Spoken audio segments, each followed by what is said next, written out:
guys, hello. I want to talk to you today about probiotics, bacteria, in particular gut bacteria.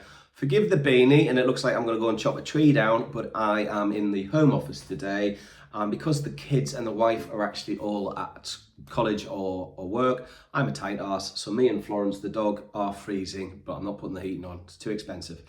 That's how tight I am. Anyway, so I've got my beanie on, the Never Enough new Gorilla beanie. Oh, that is pretty cool, I think, and it's very warm, and I like the bobble hat. Different colours. I think we've got red, black, and whatever. I digress, as always. So, are probiotics important?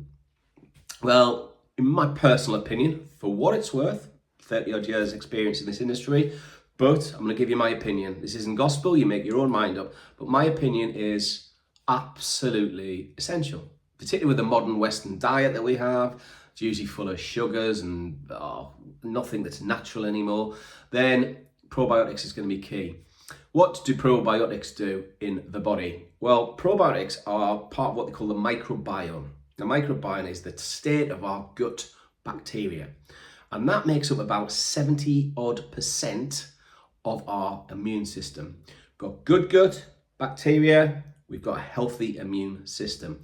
Now, this is great for people with autoimmune diseases and stuff like that, where things like echinaceas and your immune boosting kind of herbs and even vitamin C's and this can be detrimental to rheumatoid arthritis, that autoimmune disease, or any autoimmune disease for that fact. Probiotics seems to get around that, so it doesn't really affect negatively on an autoimmune disease, but it gives you all the positives of boosting your immune system. Now, the microbiome, that posh word for your gut bacteria, is a bit like the second brain, and it works in conjunction with the brain. So you could use probiotics for things like depression, anxiety, brain fog, digestion. It helps with digestion, energy, skin conditions. I mean, I use this a lot with from teenage acne, psoriasis, eczemas, and so forth and so on. So the microbiome is unbelievably good. It stops bloatiness. It will actually help you get rid of water retention. So it makes you look tighter a little bit by the gut bacteria. I have seen lots of people on TikTok, YouTube, and even like your Facebooks and Instagrams. Not that I look from them, they just pop up. And sometimes if it's a topic that I kind of talk about, I'll usually play it for a little bit. Usually I don't see it through the end because they talk crap, a lot of these people. I'd one saying, oh, you don't need probiotics, they're a waste of money. In fact, supplements are a waste of money.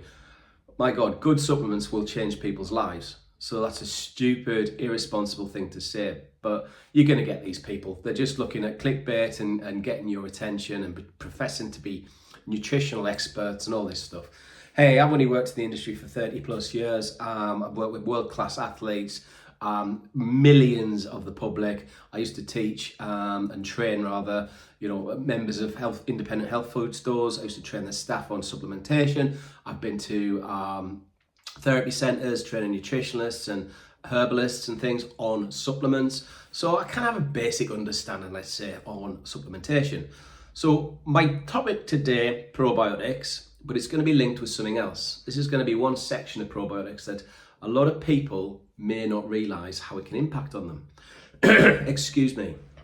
So how can probiotics impact you on weight loss? Wow, it's getting hot in here. These hats are good. Excuse me, I'm gonna get my bald head out now. So weight loss. How can they affect weight loss? Probiotics? Well, weight loss is not just about moving more, calorific intake. It's got a lot to do with that. Exercise, essential. Clean diet, essential. But sometimes people hit a plateau where they're doing everything right, they're sleeping well, but they're still not losing weight. Now, if their microbiome, posh name for bacteria in the gut, is maybe out of sorts, that can hinder weight loss, believe it or not. Fat loss in particular, obviously. So how does that work? Well, let me quickly explain. Now, I had to write a few little lists down because there's a few little things. I'm just put some headings in here. So, reducing inflammation. Obesity in particular is often linked to chronic low-grade inflammation. So if we can reduce inflammation in the gut, we can potentially increase the metabolic rate in the body, hence kickstarting our fat burning process by taking a probiotic. Now, the probiotics I have in the shop, just to digress a little bit, are amazing. For example, the LSC probiotic has 20 billion CFUs, the sort of kind of strength, and 8 different strains per capsule of probiotics. But the cool thing is that I wanted to make sure those probiotics were working in the gut.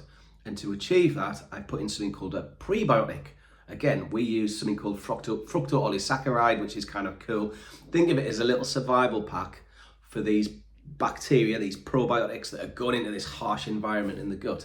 So there's more chance of colonization, and they get better.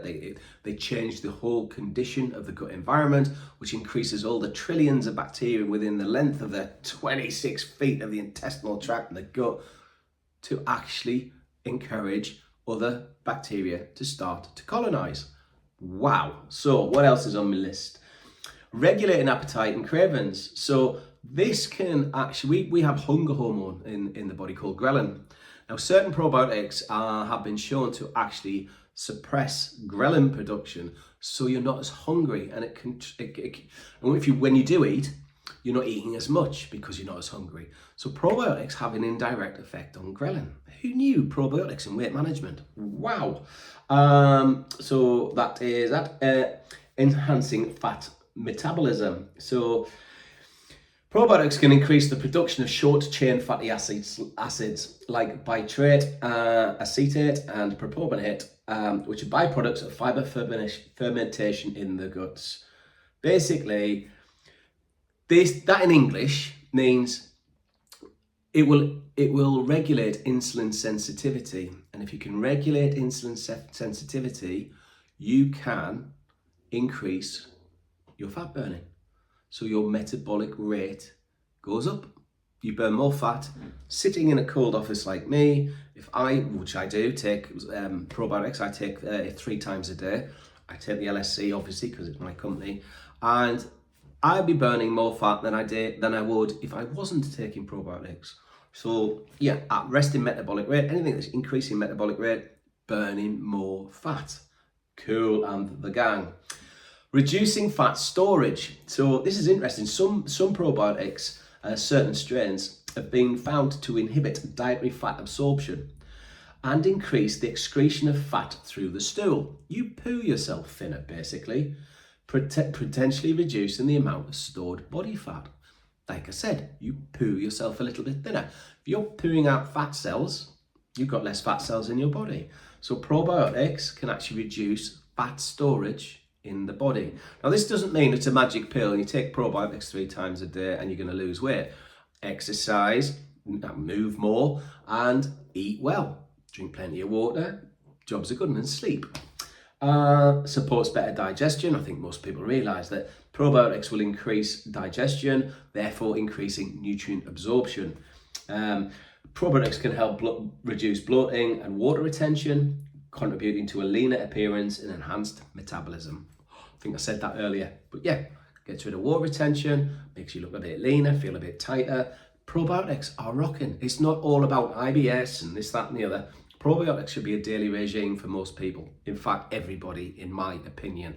Healthy body, healthy mind, healthy you. Better quality of life. Impact on mood and stress.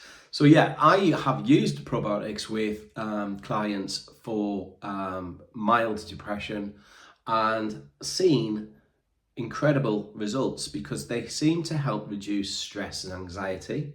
That seems to then help the individual cope with depression or mild depression, and it suppresses cortisol slightly. Now, cortisol is a horrible little hormone that we get when we get stressed, and what it does is it holds onto fat. So again, you can have the best diet in the world, you can be training regularly and intensely, you may have a personal instructor that's really pushing you, but you don't seem to be losing the weight. A couple of things I'd look at if I was you. Are you stressed? Do you have anxiety? Are you bloated? Blah, blah, blah. Ask these questions. Probiotics, and if you're very stressed, very anxious, look at something like a rhodiola or an ashwagandha.